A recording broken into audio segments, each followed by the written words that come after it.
The brutal truth about people who fear commitment. They say they want a relationship. They pursue you. They talk about the future. They make you believe you're building something real. And then, the moment it starts to feel solid, the moment vulnerability becomes necessary, the moment real intimacy requires dropping the armor, they disappear. Or they create distance. Or they find a flaw in you that suddenly makes the whole thing impossible. And you're left wondering what changed. What did I do wrong? The answer is nothing changed. This was always the pattern. Because the person who fears commitment isn't afraid of you specifically. They're afraid of what commitment represents. Being fully known, being vulnerable, losing control, being accountable to someone besides themselves. The Stoics understood that fear, left unexamined, controls your life. Epictetus taught that we're enslaved by whatever we can't face, and commitment phobes are enslaved by their fear of what intimacy demands. Today we're examining the brutal truths about people who fear commitment, not to judge them because this fear usually comes from real wounds, but to understand the pattern clearly, to stop making excuses for it, to recognize it faster, and if you are one, to face what you're actually running from, because the truth is harder than the story they tell themselves, and someone needs to say it. Let's be clear about what we're talking about. Commitment phobia isn't the same as being selective. It's not the same as needing time to build trust. It's not the same as recognizing when someone isn't right for you and ending things. Those are healthy, mature relationship behaviors. Commitment phobia is a pattern, a predictable cycle that repeats regardless of who the partner is. It looks like this. Phase 1, pursuit. They're intensely interested. They pursue hard. They make you feel special, chosen, like you're exactly what they've been looking for. The chemistry is undeniable. The connection feels rare. Phase 2, honeymoon. Everything is perfect. They're engaged, present, affectionate. You start to relax. You start to invest. You start to believe this is real. Phase 3, the shift. Something changes, often subtle at first. They become slightly distant, slightly less available. They start noticing flaws they didn't see before. They become critical or withdrawn. Phase 4, the exit. They end it, or they create such distance that you end it, or they cheat, or they sabotage so thoroughly that the relationship becomes impossible. But one way or another, they escape before real commitment solidifies. Phase 5, the return sometimes. After the relationship ends and distance is reestablished, they might come back. They miss you. They made a mistake. They're ready now until phase 3 repeats. This isn't about one relationship that didn't work. This is a pattern they repeat with multiple people over years or decades. Different partners, same cycle. And here's what makes it particularly difficult. Commitment phobes genuinely believe their own story each time. They really do think this person wasn't right, that the timing was off, that if they just found the right person, it would be different. But it's never different, because the problem isn't the partner, it's the intimacy itself. Carl Jung wrote, "Until you make the unconscious conscious, it will direct your life, and you will call it fate."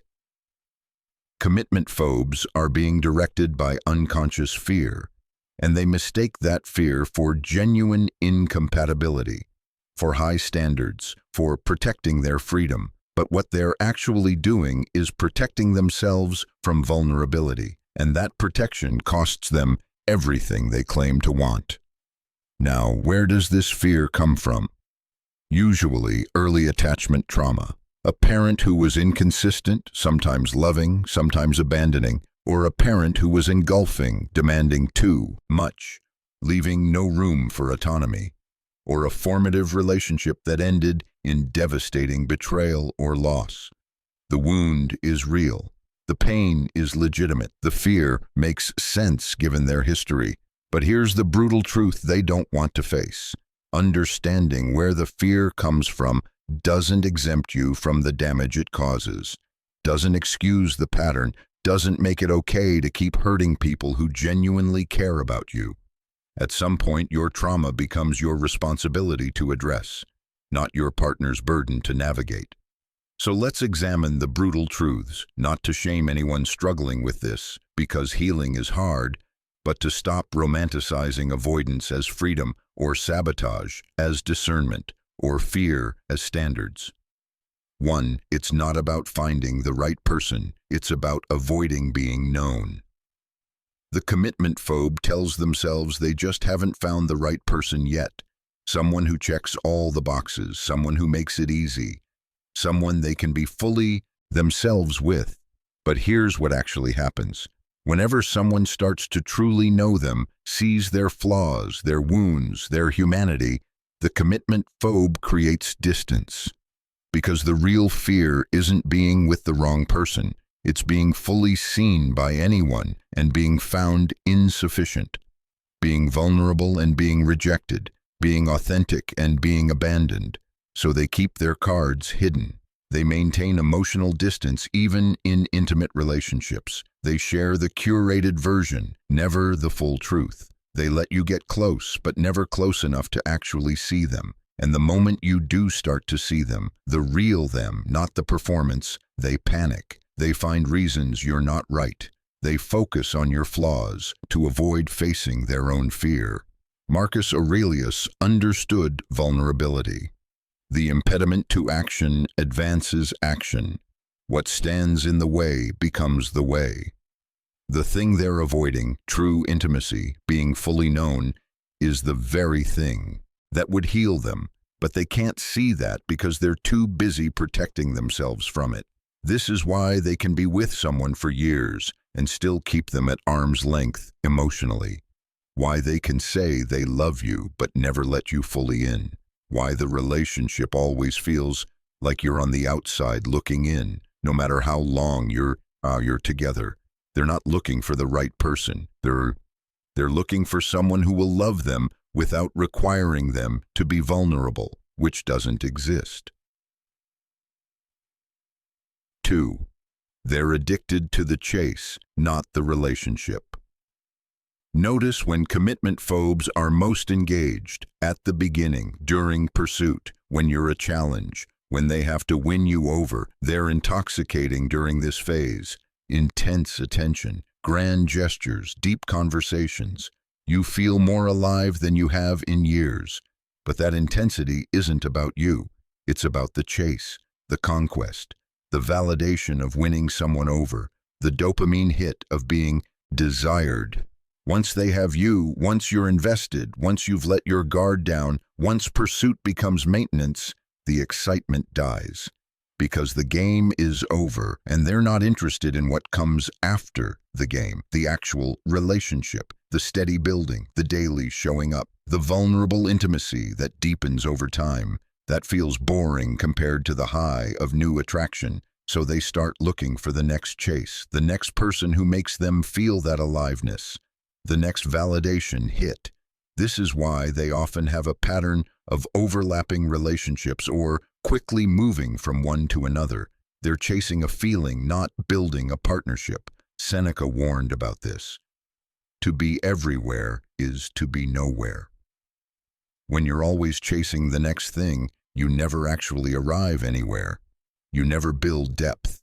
You collect experiences but create nothing lasting. And they'll tell you they're not ready to settle down or they haven't found the one. But the truth is, they're addicted to the early stage chemicals and unwilling to do the work that comes after. 3. The freedom they're protecting is actually a prison. Ask a commitment phobe why they avoid commitment, and they'll talk about freedom, independence, not wanting to be tied down, keeping their options open, living life on their terms. It sounds noble, empowered, like they know themselves and what they need. But look at what that freedom actually looks like. They can't build anything lasting with anyone. They can't experience the depth that comes from long-term intimacy. They can't be fully known because vulnerability feels too dangerous. They can't trust anyone completely because everyone is temporary. They're alone even when they're with someone. That's not freedom. That's a different kind of cage. They've traded the vulnerability of commitment for the safety of emotional distance. And they've convinced themselves the cage is a kingdom. Epictetus taught, no man is free who is not master of himself." The commitment phobe isn't free. They're controlled by fear. Every relationship decision is made from that fear. Every exit is fear-driven. Every sabotage is fear protecting itself. Real freedom would be having the choice to commit or not, based on genuine compatibility and desire, not being compelled to avoid commitment regardless of the situation. They're not choosing freedom. They're trapped in a pattern they can't break, and they're calling it autonomy. 4. They choose unavailable people to validate their fear. Here's a pattern commitment phobes won't admit. They often choose people who are also unavailable, emotionally, physically, situationally. The person who's married, the person who lives across the country, the person who's clearly not over their ex, the person who explicitly doesn't want commitment. And they'll tell you it's just coincidence, just attraction, just bad luck that they keep falling for people they can't actually be with. But it's not coincidence, it's strategy, unconscious but strategic nonetheless. Because if you choose people who can't commit to you, you never have to face your own fear of commitment. You get to play the role of the one who wants more while never having to deliver on it. It's a perfect setup. They get to feel like the victim of others' unavailability while never risking their own. And when someone actually available shows interest, someone healthy, stable, genuinely ready for commitment, they lose interest. They can't explain why. They just don't feel that spark. That person is too nice or too available or not exciting enough. Translation: that person is actually available, which means if things progressed, they'd have to be available too, and that's terrifying. So they stay in situations that validate their narrative. See, people aren't reliable, commitment doesn't work, I was right to protect myself. 5. They sabotage when things get real. There's a moment in every relationship when it shifts from casual to serious, when we're seeing each other becomes we're together, when hypothetical future becomes concrete plans. That's when the commitment phobe panics and the sabotage begins, often in ways they don't consciously recognize. They pick fights over small things. They suddenly notice deal-breaker flaws they overlooked before. They withdraw emotionally while claiming everything's fine. They create situations that force you to end it. They cheat, sometimes with people they don't even care about. They become critical, distant, unavailable, all designed unconsciously to blow up the relationship before it demands more than they can give. And they'll blame you. You became too needy, too demanding, too serious. You changed. You put pressure on them.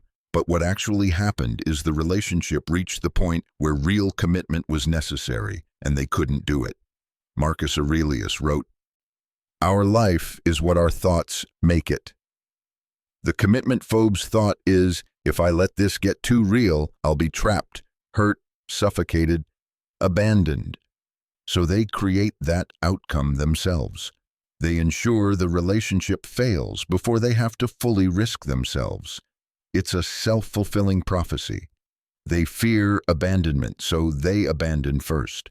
They fear losing themselves, so they push away anyone who might know them. They fear being trapped, so they sabotage anything that might actually work. 6. They're more committed to their fear than to any person. This is the hardest truth to accept, especially if you love someone with commitment issues. They're not going to change for you.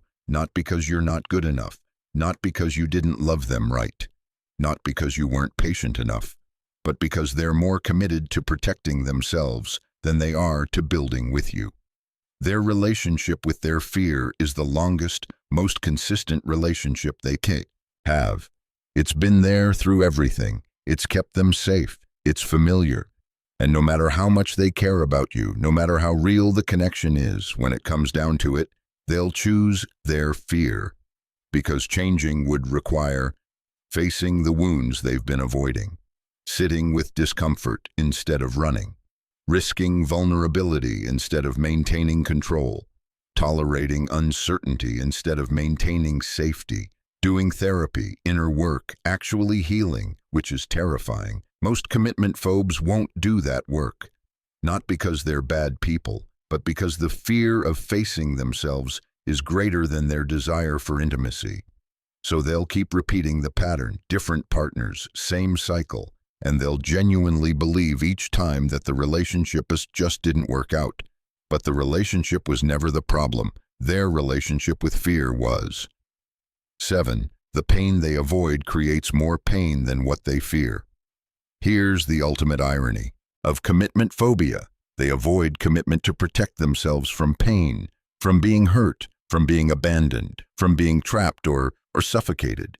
But in avoiding that potential pain, they create guaranteed pain, the pain of loneliness, even when they're with someone, the pain of never being fully known or deeply loved, the pain of looking back at 40, 50, 60, and realizing they've never let anyone truly in, the pain of pattern repetition, hurting people who loved them, the pain of settling for surface-level connections when they crave depth, the pain of knowing they sabotaged every chance at something real, the pain they're running from might happen, the pain they're creating definitely will, and at a certain point, the running itself becomes the prison. The protection becomes the problem. Seneca understood this. We suffer more often in imagination than in reality. The fears that drive commitment avoidance are mostly imagined futures, projections of worst-case scenarios that may never happen. But the cost of avoiding those imagined futures is very real, very present suffering. They're trading hypothetical pain for guaranteed emptiness and calling it self-protection. So what do we do with these brutal truths? If you're in a relationship with a commitment phobe, stop making excuses for them. Stop believing that if you're just patient enough, loving enough, understanding enough, they'll change. They won't change until they decide to face what they're running from. And that decision is entirely theirs. Your love can't heal them. Your patience can't fix them. Your understanding can't make them ready. What you can do is set a boundary. I'm building toward commitment. If you can't or won't do the same, I need to know now so I can make informed decisions about my life. And then you honor that boundary. You don't wait indefinitely. You don't accept breadcrumbs while they figure themselves out. You don't settle for the relationship they can offer when it's not the relationship you need. Because here's what the Stoics would tell you. You can't control whether they heal. You can only control whether you participate in their pattern. Marcus Aurelius wrote, "You always own the option of having no opinion. There is never any need to get worked up or to trouble your soul about things you can't control. These things are not asking to be judged by you. Leave them alone. Their commitment issues are not yours to solve. Their healing is not your responsibility.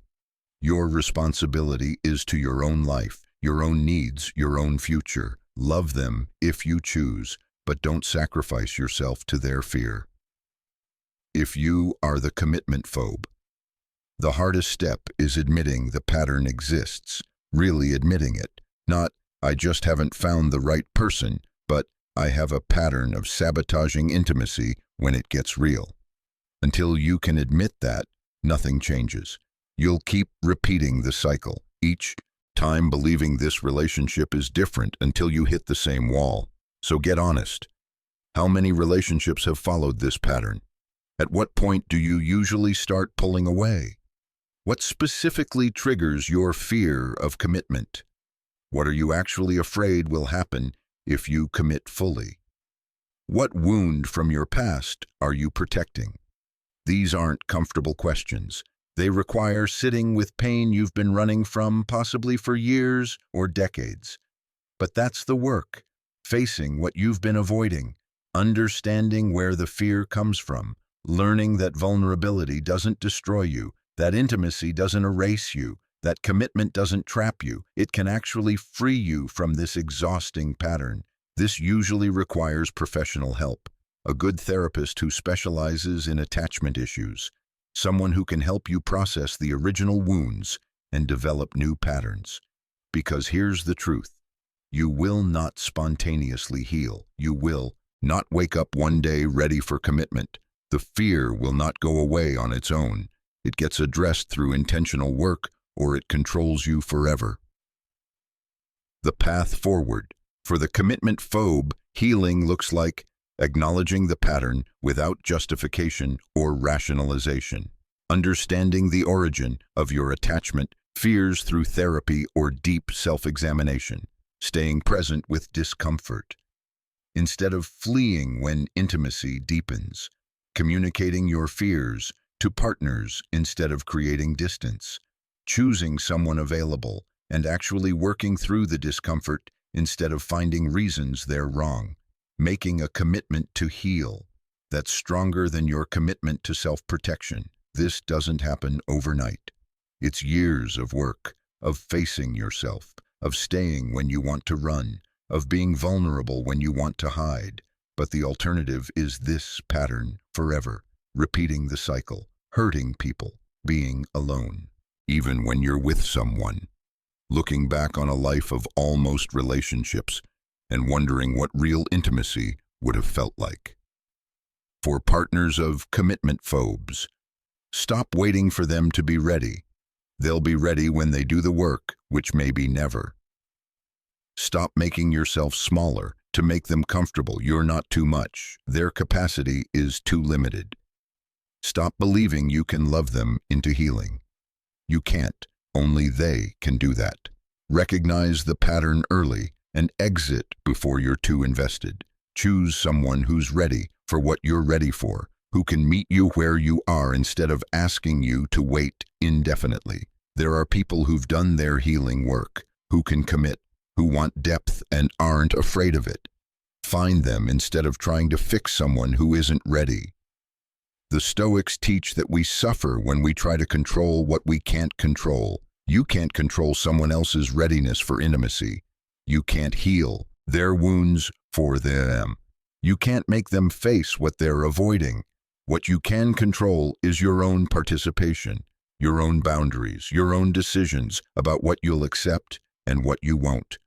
And sometimes the most loving thing you can do for them and for yourself is to walk away and let them face what they've been running from. Because the truth is, they won't heal until the pain of the pattern becomes greater than the pain of facing themselves. Don't make that process comfortable for them by accepting scraps. Let the consequences be clear. Let them feel the full weight of what their fear costs. That might be what finally motivates change. Or it might not. Either way, you'll have chosen your own healing over their comfort with avoidance. And that's the healthiest choice you can make. Here's your practice. If you recognize the commitment phobe pattern in yourself, schedule a consultation with a therapist who specializes in attachment issues this week. Not next month, not when you're ready, this week. Write down every relationship that followed the pattern. Be honest about your role in how they ended. Then write, "The pain I'm avoiding by running from commitment is," and finish that sentence with brutal honesty. If you're with a commitment phobe, set a timeline. How long are you willing to invest in someone who won't commit to building with you? Write it down, honor it. Stop making excuses for why they're not ready. Listen to their actions, not their words. Ask yourself, am I settling for this relationship out of love or out of fear of being alone? Either way, commitment issues are not romantic. They're not evidence of free-spiritedness or high standards. They're a wound that needs healing. Stop romanticizing the pattern. Face it clearly. Then make the hard choice to heal or to walk away. The Stoics knew suffering comes from avoiding what you need to face. The only way out is through. Stop running. Start facing. Stay focused. Stay grounded. And remember, the quiet work you do today is shaping the strength they'll never see coming.